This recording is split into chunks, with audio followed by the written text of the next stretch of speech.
I don't think you should be shocked that Jimbo Fisher got fired today. I don't think that should be something that makes you go like, wait a second, what happened? Because I think it's easy to think that because I was there too. And then the more I thought about it, like the more that money in college football isn't real. So when you're going to pay somebody $78 million to not be your coach, like, that's not real money. It just isn't. Like, it's not realistic. It might sound like it's coming out of somebody's pocketbook. It's not. They're going to give Jimbo Fisher a lot of money, use it as a tax write-off for some rich oil baron, and that'll be that. But it is somewhat striking, right, to see somebody with a price tag like that get axed. And I don't know what I think or feel about Jimbo Fisher at this point. Sorry about the voice. It's going to be a short episode today. Running with a shoddy voice. We'll do the Stiff Arm Trophy update tomorrow. Jimbo Fisher got fired after a win. But it was apparently decided on Thursday that they were going to fire him, which I get because you moved to the front of the line of the college football coaching carousel, like Michigan State and Northwestern, where your big competitors at that point aren't really going to be competitors for Texas A&M. I will say that I wonder where Jimbo Fisher goes from here. Does he go to the Nick Saban School of Rehabilitated Coaches next year, along with Brian Ferentz and along with Alex Grinch? Probably not, but I wonder what the future is, because the perception and the reputation that he holds now has been significantly diminished. And I don't know that a 45-25 record at a school should diminish your reputation. Like, he's won a national championship, for Pete's sake. But there are those coaches that, like Gene Chizik won a national championship, and the perception is that Cam Newton carried him to a national championship.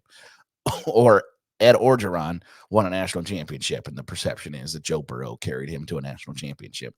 And that perception hadn't really been with Jimbo Fisher. That the idea was that, he coached Florida State to a national championship rather than Jameis Winston drug Jimbo Fisher to a national championship. But I think those questions now are becoming more and more relevant and more persistent of, okay, well, did we have this right back in the day? Because it's been, 10 years since then.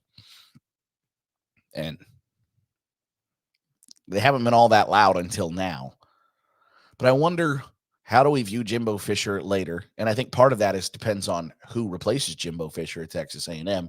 Because if they crash and burn worse than he did, then he looks pretty good, right? Sort of like the same thing with like who follows who as president. Like if you do an okay job as president, if the next guy comes in and does a great job, you look like crap. If you do a horrible job and the next guy does worse, you're remembered pretty fondly. But for Jimbo Fisher, where does he go from here? What does he do now? Does he become an offensive coordinator? Does he take a group of 5 job to rehabilitate his image, see if he can't put together a couple 10-win seasons and try to climb back into Power 5? Does he become the college football is he the next? And I don't think he has the cachet. I don't think he has the ability to pull an Urban Meyer to where he can go work a TV job for a while. And every high-profile job that comes open, they go, well, is this the one that Jimbo Fisher comes back for? I don't know that his reputation, his stock is strong enough right now to do that. I think he's got to go to the group of 5 or an offensive coordinator at the Power 5 level and put up some really gaudy numbers and remind people like, hey, there was a time where I was widely regarded as this offensive guru genius, and that's still in this brain somewhere. I think the best play for Jimbo Fisher is to go somewhere else, be really successful, and say, I'm not the problem. A&M is the problem. Because you will see people over the course of the next 2 weeks tell you how great of a job Texas A&M is, how it's this sleeping giant that has been waiting to be turned into this juggernaut. I don't think that's true. Because over the course of, college football history, they've never really been that. So you can pretend that because you got a bunch of rich white dudes who are willing to just pour in boatloads of cash into that program that they're waiting to be good. Okay. Obviously, there's more to it than that because they already did that. Like they already poured in boatloads of cash. They hired a national championship level coach who then used that cash to pay for dudes to come to his program, and they still stink. So there's more to it than that. It's similar, like when Texas A&M first started signing recruiting classes under the NIL rules, and they were just ponying up, and people were losing their minds that A&M was going to become this juggernaut. And I don't know they're not. Because if just simply paying the most and paying the most kids and paying the highest amount was going to win you national championships, it would have been done before now because everybody was getting paid before now anyway. But like the Red Sox, Yankees, and Dodgers don't win the World Series every year. They spend the most money every year, but they don't win the World Series every year. There's still more to it than just having the most talented roster. There's coaching, there's chemistry, there's all of those things that go into it that I think we lose sight of at times because it's just easy to be like, oh my gosh, they signed 25 stars. Holy cow. Yeah, and look what it got them. Nothing. I think Texas A&M is a really similar situation to like Maryland, where Maryland, everybody just said, you got to find a coach that's going to keep all those kids from the DMV in Maryland. And then they'll be really good. Like, oh, so all they got to do is the one thing they have never done, and then they'll be good. Okay, well, there's something bigger at play that all Texas A&M has to do is get the right coach, recruit the hell out of Texas, and then beat Texas, Oklahoma, Alabama, LSU, Arkansas, Mississippi State, and they'll win the SEC. Like, oh, so the stuff that they've never done before, that's all they've got to do to be successful? Well, like maybe consider why in the 150-year history of college football, you've never done it, and you might get a bigger answer than like all it takes is money and good coaching. There's more to it than that. And I think the idea that like A&M is this top tier job is poppycock. Having a really big stadium and a cult-like following and a lot of cash can't supersede the fact that you really don't have a whole lot of like A&M's history of college football is kind of on par with like Oklahoma State. They have traditions and pageantry and all that stuff. But when it comes to on-field results, they're pretty comparable to Oklahoma State. Now, would you consider Oklahoma State a blue blood? No. Would you consider that a top-tier job? No. But because they got a big-ass stadium and a bunch of weird kids that go there that end up loving the school for life and subscribing to this cult, and you got a bunch of rich oil barons that are willing to throw cash around like a bunch of drunken sailors, doesn't make that a great job. You're recruiting in Texas against Texas and Oklahoma and every other team in America who knows that it's important to recruit Texas. And even when they were in the Southwestern Conference, and to go back to comparisons, like I think Texas football is like Indiana basketball. Like you were really good when nobody else in your conference took the sport seriously. And then when it was like, oh crap, we should probably really like pay attention to this and try to be good at it, everybody else had the same thought, and then magically you're not very good at this anymore. Like Texas and Arkansas were the only two schools in that conference for a long time that gave a damn about football, like really tried. So all A&M had to do was beat two programs every year, and really one program every year that's their chief, biggest, hated rival, to be like the supreme ruler of that conference, and they never really got it done. So this idea that Texas A&M is just some juggernaut that's been waiting to be awakened, I don't buy, because if that was the case, it would have been awakened by now. Is it a good job? Absolutely. You're going to make a lot of money coaching there. But also now you know that the expectations are not really realistic. There are programs that have unrealistic expectations, and there are like Arkansas, I think fans have realistic expectations. Arkansas fans will tell you like, we can go 9-3. That would be the cat's meow. And then there are A&M fans who believe that they are on par with Texas and USC and Notre Dame and Oklahoma and Georgia and Alabama and Ohio State and Michigan, and they're not. They're just not. Like A&M, if you can go 10-2 every year, win the SEC, win a division, which there's not going to be divisions anymore, which makes it kind of that much harder to point to some successes.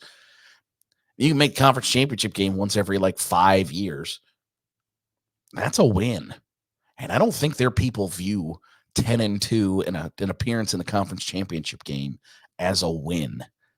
So there's a disconnect between like what the ceiling is perceived and what the ceiling actually is. And that never really bodes well for somebody who's going to take a leap of faith on that program. A&M's going to pay a lot of money to somebody to come into that program and try to right the ship. And there are somebody's going to take it, obviously. I think somebody's going to be in for a rude awakening that's a more difficult job than people think it is. Because, like, even in your own state, Houston's now a Power 5 school. TCU is just outside, is in Fort Worth, Power 5 school. Texas is in Austin. And A&M is in College Station. I imagine getting kids to come to College Station, Texas, which I don't know about you, but College Station, Texas doesn't sound like a booming metropolis, especially compared to Power 5 programs in Houston and Dallas and Austin. That's just in your state. Now, I know that there are kids that go to school in Tuscaloosa, Alabama, and Baton Rouge, Louisiana, and Gainesville, Florida, Columbia, South Carolina, Athens, Georgia. But there's not really a whole lot of great alternatives in those states either. Texas is a difficult nut to crack because you're going to have to run the air raid if you're going to recruit the kids that are in that state, because that's another thing that people don't really understand is like you got to kind of recruit what the high schools in your state are running. Because back in the day when everybody in Texas and Oklahoma was running a wishbone, it's real easy to then at Texas and Oklahoma run a wishbone. But if you're still trying to run a triple option when every high school player in your state is catching the snap and letting it fly as fast as they can, you can't then run the option. So A&M's going to have to hire somebody, I think, with an air raid background, or they have to hire a head coach with defensive experience, and then that person just turns over the offense to a Cliff Kingsbury, Graham Harrell, whoever you'd like to insert there, and say, I'm going to need you to hashtag Chuck the Pigskin, because that's what we're going to have to do to be successful. So I don't think this is a slam dunk job by any stretch of the imagination. Sorry. But I find the situation interesting because I think I think wise people, they recognize, and I think A&M's similar to Auburn, that there's maybe too many cooks in the kitchen. And I think to wise coaches, they'll say there are Power 5 opportunities that I should stay away from, and I think that's one of them. Like Jeff Traylor is going to be linked to this job, and rightfully so. He's done a great job at UTSA. Is Jeff Traylor wise enough to go, ain't no way. Ain't no way. But somebody will be enticed by the bag that's going to be thrown at him. And I think we'll find out whether Jimbo Fisher was the problem or Texas A&M was the problem. And we'll be watching that closely here over the course of the coming years. That'll do it for today's episode of the Daily Huddle. Thank you for battling through the voice issues today. I'm not going to talk the rest of the day. We'll be back tomorrow, and hopefully we'll be rested up and sounding a little better. But appreciate you making us a part of your day, however it is, wherever it is you're doing so. If you're watching on YouTube, hit the subscribe button. Make sure you're getting all the great college content we're pumping out here at Saturday Glory. If you're listening on the podcast, drop a 5-star review. That will go a long way in helping us get in front of more college football fans. And that's always a good thing. We'll catch you tomorrow here on the Daily Huddle with Saturday Glory.